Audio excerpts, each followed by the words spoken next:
ഇതാ നവരാത്രി കഴിഞ്ഞേ ഉള്ളൂ. ശക്തി സ്വരൂപിണിയെ, ഭഗവതിയെ, ശക്തിയുടെ എല്ലാ പരിവേഷങ്ങളോടും കൂടിയാണ് നമ്മൾ പൂജിച്ചത്.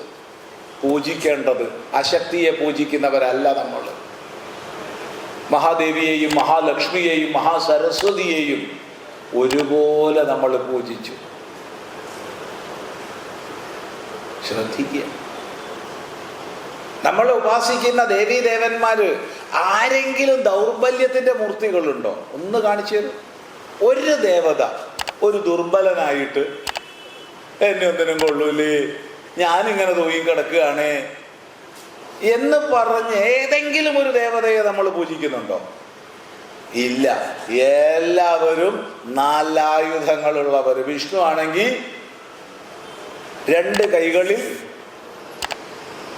ശാന്തിയുടെയും സമാധാനത്തിൻ്റെയും ചിഹ്നങ്ങളാണെങ്കിൽ താമരയും ശംഖവും.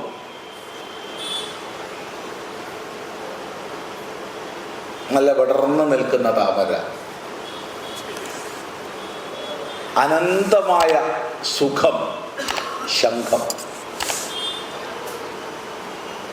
എങ്കിൽ മറ്റ് 2 എണ്ണമോ? ഒന്ന് ശസ്ത്രം, ഒന്ന് അസ്ത്രം. ഗദയും ചക്രവും. ഈ 2 തരം ആയുധങ്ങളെ ലോകത്തിൽ ഉണ്ടായിട്ടുള്ളൂ, ഉണ്ടാവുകയുള്ളൂ. മൂന്നാമതൊരായുധം ഉണ്ടാവില്ല. ഒന്ന് കയ്യിൽ പിടിച്ചുപയോഗിക്കുന്ന ആയുധം, 2 കൈ വിട്ടുപയോഗിക്കുന്ന ആയുധം. കയ്യിൽ പിടിച്ചുപയോഗിക്കുന്നത് ശസ്ത്രമാണ്, കൈ വിട്ടുപയോഗിക്കുന്നത് അസ്ത്രമാണ്.